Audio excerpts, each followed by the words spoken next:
Okay, first thing we're going to do for the install process is just change our calibration settings on Kong. We're doing that proactively at the beginning so that when we put Atomic Kong in position, he isn't going to be moving to the original settings that we have in place now and banging into things. It's just a precautionary measure. So we're going to go into device tests and Kong mech calibration. Now when you go into this, first of all, it'll say cannot detect Kong mechanism. So the interlock switch is the white switch in the hinge of your coin door. You have to press that to be able to see, for the machine to be able to recognize Kong. It's a bit annoying, so you have to hold that button in as you go through these settings.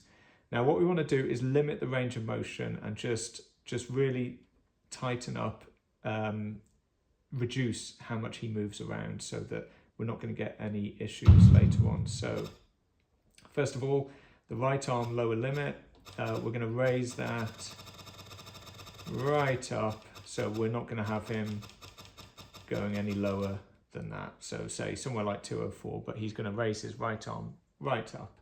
Okay, and then so that's fine, we'll come out of that. Right arm upper limit, that's fine, we'll just leave it there. It's really the lower limit. Oh, watch out for my Kong, he's just glued in place. I'm going to remove that now. So just pretend my Kong body is in place. And we'll go back to that. So the right arm upper limit is fine. The left arm lower limit, we're going to raise that quite a lot. So that was going down, so we want to go up. So again, we're going to move it to about there where it can't bang into anything while we work on the install. Upper limit is fine, leave it there. Clockwise movement, so at 103, so we're going to limit that. Oop. So you can see the so there we go. So clockwise limit, we're going to go in and change that value, and we're just going to move him back to the middle, so somewhere like that, 155. And then counterclockwise, you can see that that's moved right into my side arc blade protector. So we're going to change that. And we're going to move it down to pull him into center. Great. So now when we animate Kong and we go to the sort of overview here, we're going to get very little movement, hopefully. Great. That's perfect.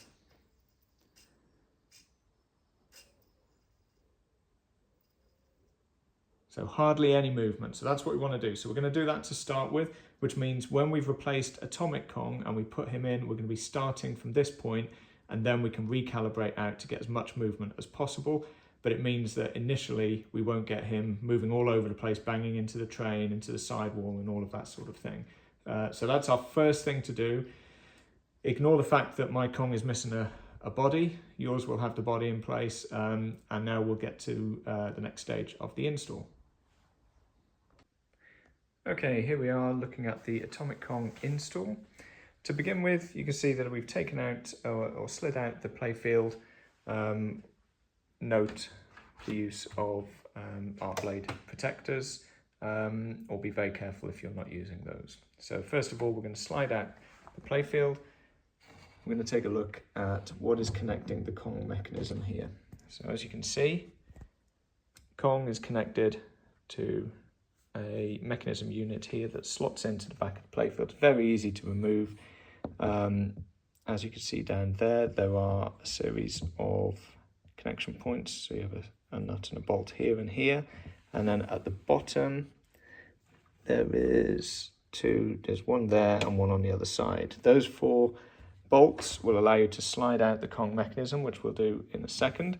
But first of all, we're going to take out the relevant cables. So there's a blue data cable there and a black. Take those 2 out and leave them there, and then carefully remove this cable here, which I'm struggling with my left hand. There we go. So those are the only cables we need to remove. Now we take out these 2, and I'll start with the bottom ones, and then we'll start with the top, and then we'll be able to take out Kong. So the lower two bolts look like this when you've removed them. They require a 1/4 inch drive to take them out. I start with the bottom so that he stays in place securely. Now we'll do the top two. The top two are 5/16 nuts and they come away like so. If you're careful, Kong will still stay in position if the playfield is at an angle.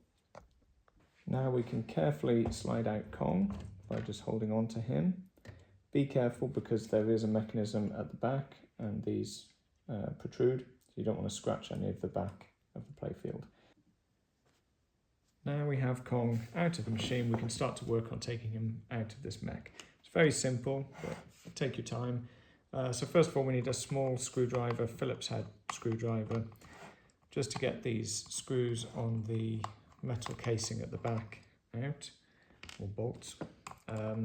So take those out like so.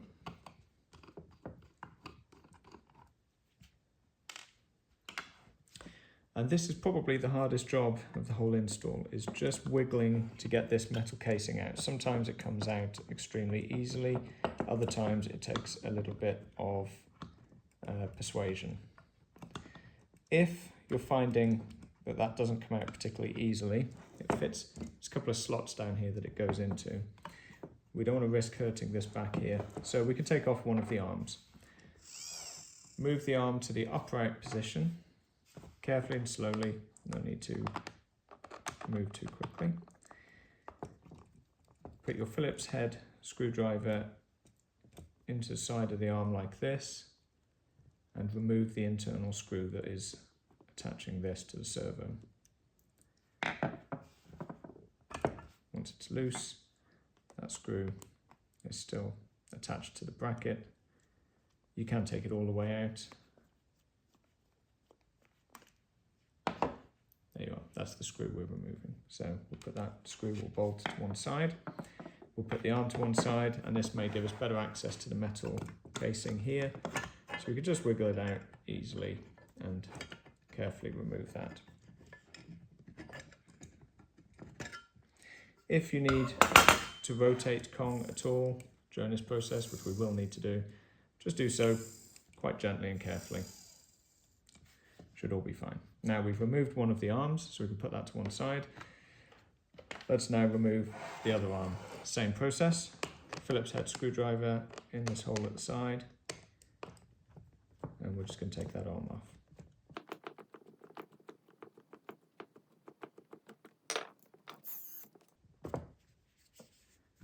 Try to remember to rotate the servo to the top so that you know that that's the position it's in. And keep all the bolts, screws, nuts very safe whilst we're doing the install. Okay, now we have both arms off.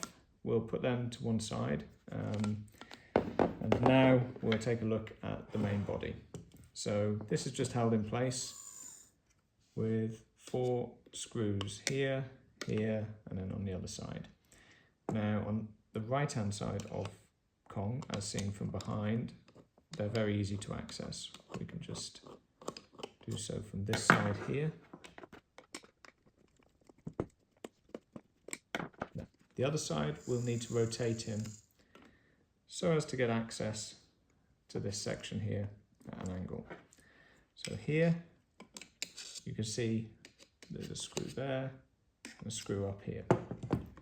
So make sure you've rotated him all the way around, and then you should be able to get the screwdriver in at an angle.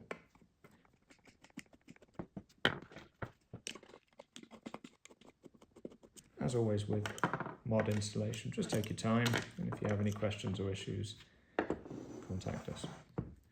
Obviously be careful of this mechanism unit, we don't want to damage anything there. Now we have Kong's body, so we can put that aside, we're not going to need that again. And just put the mechanism to one side as well. Now we have the arms. We want to take out this bracket. We're going to reuse that. That's going to be inserted into the atomic Kong arms for attachment to the servo. So we're going to take those screws off again. Happily, all the screws are the same. Now we can put these 4 that came out of Kong away. We're not going to use those for the attachment of Atomic Kong, but this is the bracket that comes out, so just keep that safe. And then put these arms away.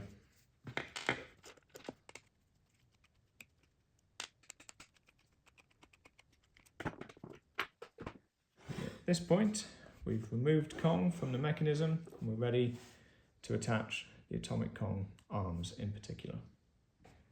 So take the arms for the mod, just put them to one side near the mechanism. Now, in the bag full of extra parts, you should have these spacers. They fit within here and they just give us the appropriate spacing for the bracket. And then screw these screws into position.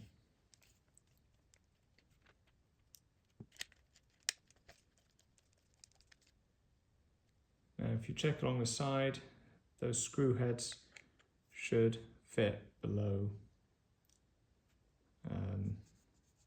the surface of the arm, and this connection should protrude.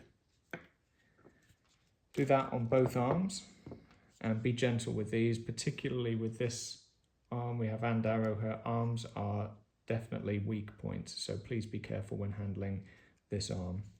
Put spacer in, then add the bracket. Make sure the bracket is this way round with the black plastic piece facing outwards.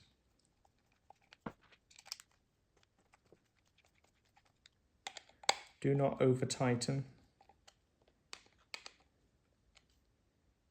but the heads to the bolts will fit within the cavity. So now we have the brackets both in place on the arms. Put those to one side. Bring the mechanism into place and we're going to attach those arms. So we know that the servo was rotated to the up position. Therefore, we want to put these arms where we broadly feel upright would be. So we're going to locate them something like that.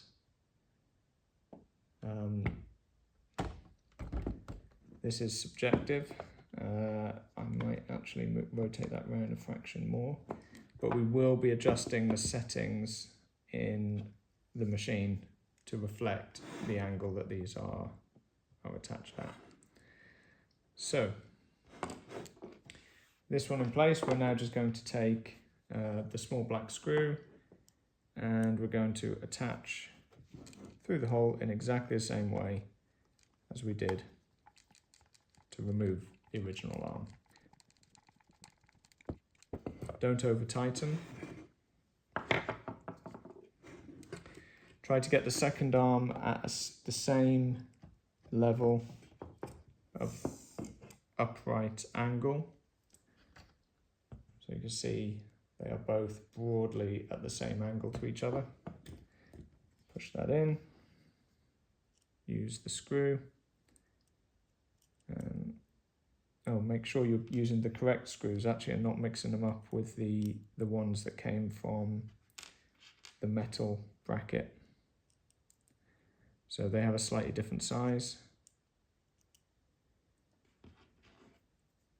In fact, you can see here, that's the one to go inside the arm, and this one with the smaller Phillips head is for the metal casing. So keep the metal casing screws separate.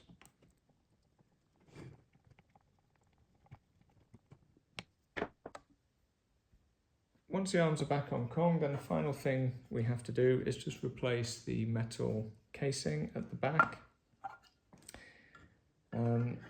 Now again, you can do this with one of the arms off. Now this should just slot into place like so, and then you just have to make sure that the bottoms slide into these slots on both sides and that it fits around the cables here. It can be a little awkward, and if you're struggling, then the easiest way is to take one of the arms off to get a little bit more wiggle room. Do not force it. There we go. That bracket is now in position.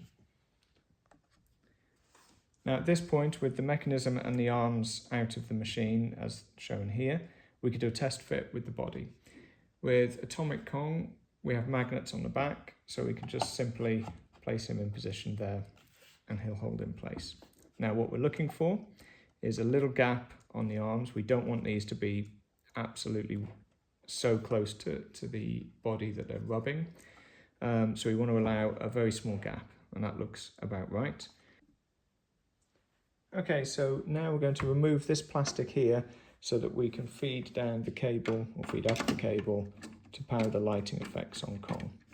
So this is a 5/6 size nut, and we're going to take that off to allow us to remove that plastic. Now we're going to take this cable and we're going to feed it down through this target mechanism, through this wider of the two channels. We'll feed that down to underneath the playfield where we can attach it to the lolly board. And this is going to later on attach to our lighting strip for Atomic Kong. So we're going to leave that wrapped around like this, and the main thing that we're doing is just checking that it can't interfere with this switch at all. So by placing it there, it's out of the way, it can't foul the movement here. So we push that down, this now hangs out this side, and we'll replace the plastic. With the plastic replaced, now we'll raise the playfield to work underneath and insert or attach the lolly board. So here is the playfield raised, or the lower portion of the raised playfield. We have the lolly board here, which will include two small screws to attach to the bracket mount. So attach it in this orientation, and then we're ready to find the location on here. Now, looking at the bottom of the playfield, this is the bolt that I would recommend using just here. So coming in, there's this bolt here. Now, what we're going to do is slide this grip behind this. So we're going to loosen that up, which I've already done, and then we're going to slide that in behind it, and then we're just going to nip that up, tighten it slightly so that it holds the bracket. Do not over tighten, there's no need, it just needs to hold it in place, which it's doing lovely there. Okay, now that's the lolly board is now in position, so we'll put in the other cables. First cable to attach is the CN11 power cable, so that looks like this at the main end, and your CN11 connector is on this board at the front of the cab, so behind the coin door. So this board here will show CN11 just there underneath the connector, so hopefully you can see that. We'll then be taking this cable and just connecting it to CN11, which is here. Now feed the rest of that cable along the cable run to the back of the playfield, leaving enough slack for raising the playfield. That's important, we don't want to pull anything out. So, and then route it up to here where you can cable tie it close to the lolly board, and you can plug power cable in to J1.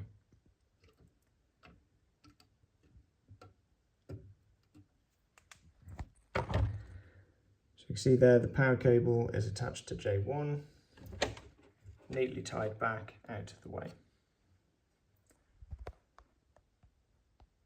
Now we're looking at the T-splice cable, which will read the triggers against the target at the back underneath Kong, which will trigger lighting effects. So this is the T-splice cable, and this is always a little bit of a tricky part.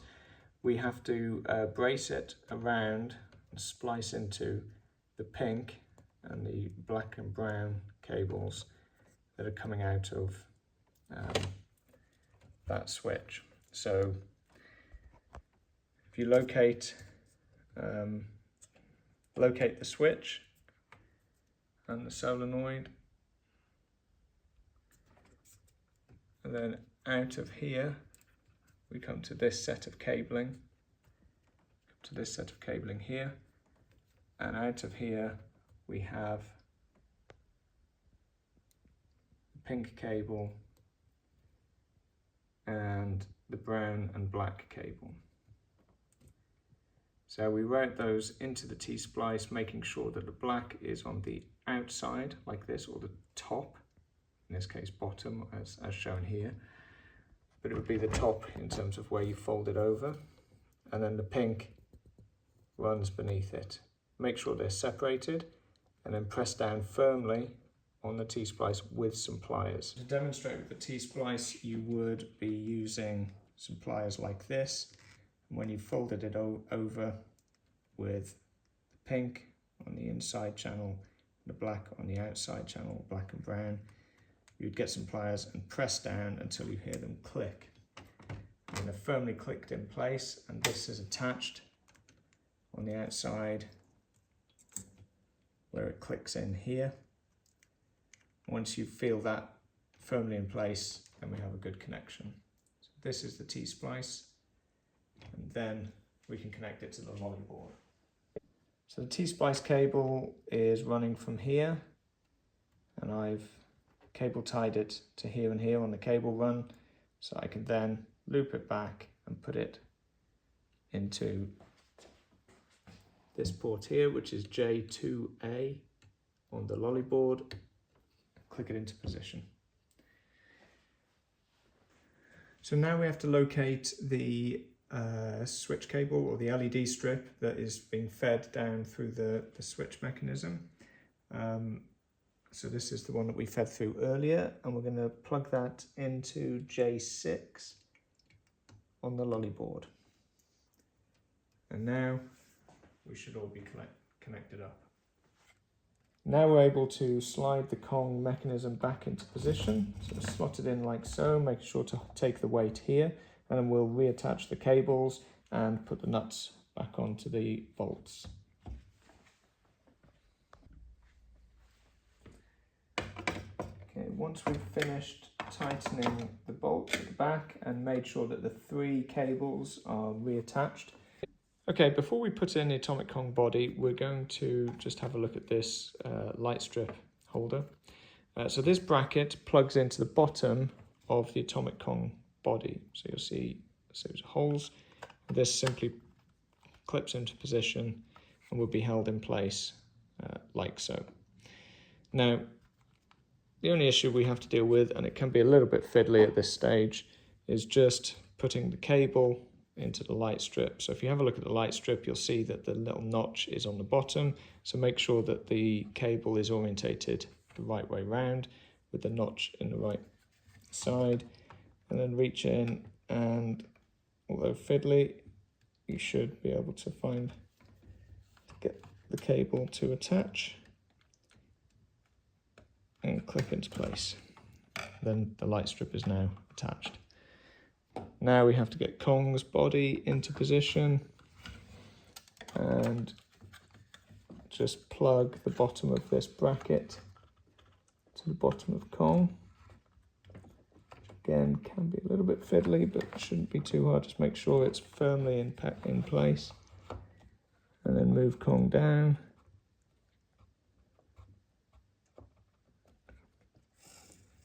And just make sure he's centered, and then we have him in position. So now we have Kong in position, and we can look into changing the settings so that he rotates properly in game.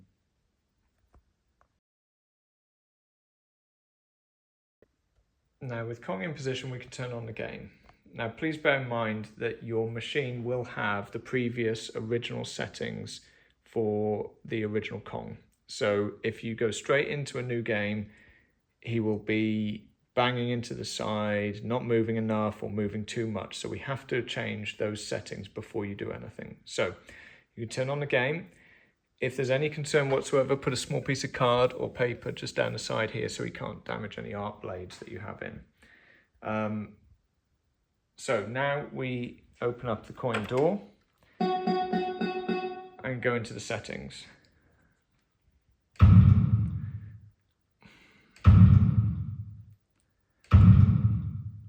So once in the settings,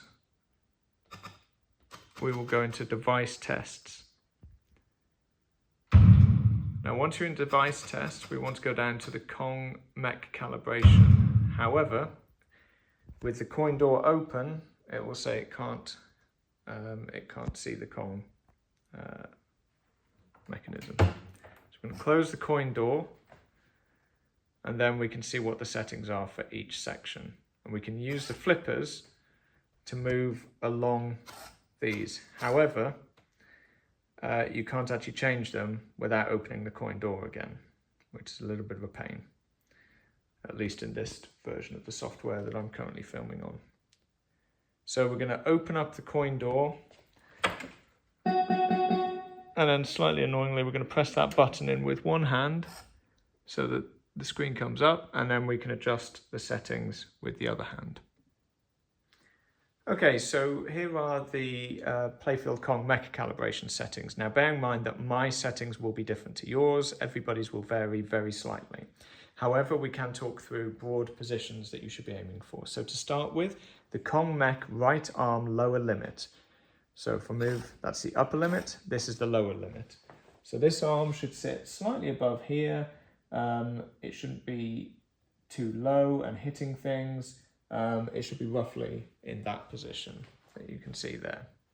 Now, you may need to tweak these settings as you play again. You may find that the ball is coming in and it's hitting his arm when it shouldn't be, or it's not holding in place when it should be on the third ball lock. So you can tweak these settings as you play afterwards. But broadly speaking, this visual will give you a rough idea of where his limbs should sit effectively. So upper limit is about there. Now I'm going to take the camera and zoom in on this because it is higher than you would potentially expect. The lady and Darrow is probably maybe just about to hit the glass or just fractionally below the glass. Do these adjustments with the glass off. Now you can go up higher than the glass, but I would say given that we have the figure in place, we probably don't want to. That's at the upper end, so in game it won't ever reach that height. So the next one, Kong mech left arm lower limit. So again, it's going to come down lower. I've positioned mine to be about, well, his two lower fingers are below the top of the train. So I'm going to come in so that you can see this as well. That's where the arm is on a lower placement. So we need to make sure that that doesn't go any lower. We don't want to have it banging into the train. The most important thing is that we're not putting any strain on the servos. Now the upper limit, again, sits higher than you would imagine. It is above the glass. Now in game, it never raises that high, but if you put it lower than that, you'll restrict how much movement he's getting during the gameplay. So you want to go slightly above the glass to roughly about that level. Okay, Kong mech body clockwise limit. So we're moving along. This is all about how far he comes in relation to the ball coming here and also the train leaping up. We don't want to have any impacts with anything, so you can see there roughly where he is in relation to everything. So that twist position is what my settings for Kong mech body clockwise limit.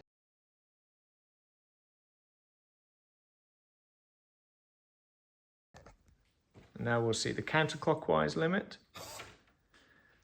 Now the key here is to make sure that he's not hitting or scratching the arc blade. Now I have an arc blade protector on. When you're doing the setting for the first time, it could be worth putting some card, something in there to make sure nothing is hitting. I don't know if you can see there, but he is quite a distance away from hitting the arc blade. Okay, so no chance of him banging into that as things stand. But we do want to get as much movement in as possible, so it is important to play around with these settings and just take your time. And then finally, we can see the full animation.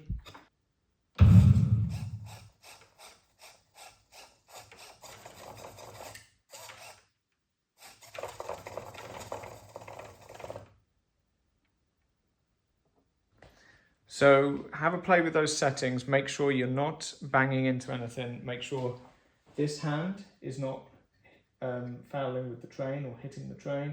Make sure his arm is not pressing against here, and that this fist is not pressing against the track here. We don't want to put strain on the servos, and we don't want to scratch up or damage any parts of the playfield. So this is a really important stage to do. It's pretty easy, and if you want to put any safety measures in place, then small pieces of card here or foam, but just take it easy, take your time, and it should be absolutely fine.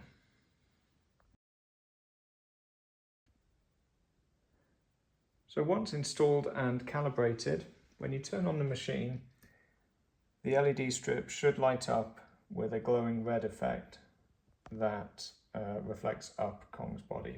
So that is the standard position. And then when a ball triggers the switch along here, it will flare up and you'll get a lighting effect. So again, just to show that. So when you fire a ball around to the kickback and it hits the switch, the lights will flare up and then die down again.